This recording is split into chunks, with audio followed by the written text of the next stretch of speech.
Good evening, everyone. This is Mr. Palomero. I'm here to talk to you a little bit about your study guide and go over it with you all, especially the first page. So I hope you all have had a good day so far and a good afternoon, good evening, and just chilling and grilling, ready to get your study guide information. I'm going to go very quickly. I am on a time limit, so I want to make sure you get to see these answers and responses um, clearly and easily. So if you have any further questions, of course, please go ahead and ask your government teacher, whether that's myself, Miss Espinoza, or Mr. Moreno. They know the answer. They're very intelligent folks. They're more than happy to help you out. And we're all very happy here to be here with you all and to ensure that you all understand this information as clearly as you can. So, do not hesitate to reach out to any of us, okay? So, here we go. So, you can see here that this is the first page. The first page has about 14 questions. Um, the first question is life, liberty, and property were considered to be blank rights by John Locke. These are known as natural rights. Life, liberty, and property are natural rights. Um, Number two says the U.S. has a presidential government, unlike England, which has a unitary parliamentary government. This answer, excuse me, is centered really on the word on the word unitary. The word unitary refers to the fact that there's one central government. The United States does have a presidential government. It also has a similar system, except the United States has a federal government, which means that there's three levels of government. Unitary insinuates that there's only one. So unitary government is the answer for number two. Number three, after the American Revolution, the U.S. government was unable to raise money under the blank of blank, which provided a weak national government. This is known as the Articles of Confederation. The time period between the American Revolution and the United States Constitution is known as the Articles of Confederation government. That's the A of C, which failed miserably, cannot tax, cannot raise an army.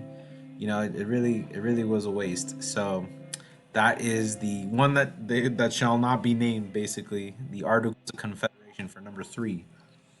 Number four, read the last sentence of paragraph two of the Declaration of Independence. What does Jefferson say that people should do? So here we have to remember that this page 40 doesn't exist anymore because we have no textbooks. So if you go to the website or Google search a copy of the Declaration of Independence, paragraph 2 will come out a little bit different just because it's formatted differently. But basically, what Jefferson says the people should do is that the people have the right to alter or abolish an unjust government. You can see here. Wait, here where I was. Um, Here we go. The word people pops up right here. Right of the people, we do a control F, we type in people. See, people. Um, but here we see the right of the people to alter or to abolish government when it becomes destructive of the ends of life, liberty, and the pursuit of happiness. That consent of the governed. That means that the government does not work in the favor of the people, then the people have the right to get rid of it. So that's number four. Number five, what did the Three-Fifths Compromise deal with? The Three-Fifths Compromise is, a compromise between the northern non-slaving holding states and the southern slave-holding states. So it primarily dealt with representation in Congress within the states and slavery. So as you very well know, the South thought that they thought they could pull a fast one and say that the South can count slaves as people for representation in government, yet they were not considered people. So as a result, the North said, no, you can't do that. And they came up with a compromise or an agreement between them that said every three-fifths of a slave counts as one full person or so. And so representation in the states and slavery becomes your answer for number five. Number six, how does federalism divide government power? Divides it into three levels: local government, state government, and national government. So that's number six. Think of it as a layered cake. Number seven, the president vetoing a bill is an example of blank and blank. Those are known as checks and balances. So remember that each branch has a certain check that they can perform on the other branch in order to balance out the power. So in this case, the president checks the legislative branch, by vetoing a bill in order to balance the power of between Congress and the president. Now, of course, think about another check that could be done in return. What check could be done in return?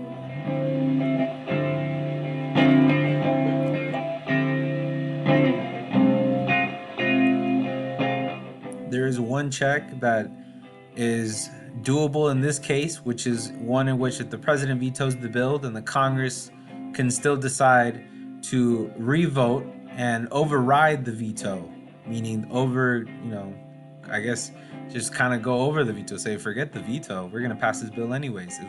I believe it's a 3/4 majority in the House or in Congress, and I always get those fractions mixed up. Point is though, that is another check that Congress can do in order to balance out the power. Number 8, what are the 3 branches of government? Executive, that's where the president is chilling at. Judicial branch, that's the courts. And legislative, that is Congress. So these are the 3 branches of government: executive, judicial, legislative. And the concept that keeps each from becoming too powerful, which is another constitutional principle, which is separation of powers. So separation of powers, checks and balances, and federalism, those are 3 constitutional principles that are very, very important. This other one is, well, I guess it isn't on there yet. But anyways, separation of powers, very important.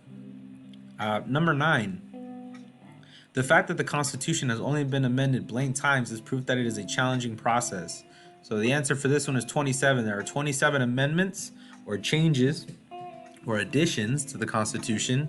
Some famous changes or amendments can include the 18th Amendment, which banned alcohol, and then the 21st Amendment, which brought it back. The 19th Amendment, which was the amendment that allowed women the right to vote in the United States. The First Amendment, you all know that. So these are all 27 amendments that are put into the Constitution. Now, you may say 27, damn, that's still quite a bit. Well, check this out. I always like to use this example. So India has over 100 constitutional amendments, which is pretty crazy. You can see here this Wikipedia page, 103rd Amendment Constitution of India. But as you can see on their official website, this is the first page and it's 10 amendments already. You say, oh, that's nothing. You go to the 9th page and it's 90th Amendment. And then you go to the 10th page. Goes up to 100. So there's currently 100 amendments in the Indian Constitution. So it is completely hard for the US to have many constitutional changes. The last constitutional change was sometime in the, I believe, the 70s or 80s. I don't know. Mr. Moreno and Ms. Espinoza can tell you. I'm not really certain.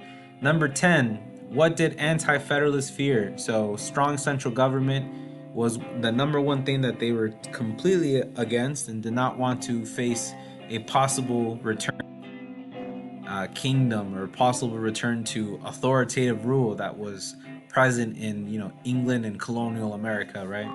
So strong central government is your answer for number 10. Number 11, what is the necessary and proper clause? It allows Congress to create laws considered necessary and proper. Essentially, it's an elastic clause. It's a flexible law that allows Congress to create any sort of law it needs to for the future, anything that they deem necessary and proper. In this case, if Congress wanted to say that, we need a national bank, they could deem the national bank necessary and proper and then create the bank, So that is an example, which they tried to do and they did it, and then it got shut down. So that is your answer for number 11. Number 12, if the House of Representatives passes a bill, what must the Senate do for the bill to become a law? AKA, how does a bill become a law? Senate must pass the bill with the 2/3 majority. So it needs to pass through both chambers of Congress. The first chamber is the House of Representatives. If it succeeds there, then it goes to the Senate. And then after the Senate, it is officially a law. Now, just to give you one example, currently in the United States Congress, there is a marijuana legalization bill that just passed the House of Representatives. So that means it's done its first tour. Now it must go to the second tour, which is the Senate. So it's done with part 1, but it needs to go to part 2. Now, the Senate is largely Republican and perhaps will not vote for the bill to pass, so it might die. But in either case, if it wins, if it passes the Senate, then it automatically becomes a law. So that is how bills become law. Just like in the "I'm Just a Bill" video, Schoolhouse Rock, you remember, it must pass in order to become a law, both chambers, right? Number 13, what are the steps involved in impeaching a president? So you can see here I was in the middle of answering this one until I got cut off on my earlier recording. So what are the steps involved in impeaching a president? Number one, let me go ahead and highlight this first of all so you can see it. House of Representatives must pass articles of impeachment. So articles of impeachment are simply just charges. So the House of Representatives of the people are saying this elected official is not worthy. They're not good. We don't like them. They have, done something against the oath that they swore. So they are going to be impeached. So impeached just means that you're charged with not being great. So the House charges that or does that. They pass it depending on whatever. And then the Senate, which is the other chamber of Congress, which is considered to be a little bit higher than the people in a way, they listen to the case. They hear the evidence. They witness they hear the witnesses. They hear the testimonies. They act as a court. They act as a court to try the person that is being impeached, the elected official. Now, the third thing is that after they've heard everything, the Senate must convict. Senate must convict. And as a result, if they convict, then it's removal from office. So that is your answer for number 13. House of Representatives must pass articles of impeachment. Senate listens to the case. Senate must convict, meaning that they must be like, all right, this dude sucks. He's terrible. So, and then after that, number 4, removal from office. Now, this is the reason why Donald Trump did not get removed from office, because he was impeached. So the House of Representatives said, yeah, we're going to impeach this guy. And they said, cool. Then it went to the Senate, and the Senate was largely Republican. They were they were part of Trump's army, and so then they were like, wait a minute, we don't want that to happen. So then they voted against impeachment. They said, no, he's not guilty. He's being charged with impeachment, but he's not guilty. And so because he was not convicted, then therefore Donald Trump only made it to the first step, really. So that is your answer for number 13. Number 14, what are constituents? Constituents simply are you and I, or your family members, or your neighbors. It's the voters, the people, and an elected official's district. So if you live in Phoenix City Council District 4, like myself, then that means you are a constituent of Councilwoman Laura Pastor. If you live in Legislative District 24, like myself, then that means you are constituents of Senator Leila Alston, as well as Representatives Jennifer Longden and Amish Shah. If you live in Congressional District number 9, like myself as well, then you are a constituent of Greg Stanton, and we are all constituents of Senators Kirsten Sinema and Mark Kelly. So that's how that goes. Hope that makes sense. Anywho, I hope you all have a beautiful day. Please know that the answers for this study guide are available to you. All you gotta do is just ask, or do a quick Google search. Hope this helped you. If you have any questions, please reach out to your government teacher. Please reach out to myself if you need to, and you will hear from me very soon. Goodbye now. Really quick, I feel like I should go ahead and just show you all the study guide. Just quick, nice big glance so you all can see what is needed on there. Of course, if you have any questions, please reach out. Thank you all for listening. Hope you all have a great day.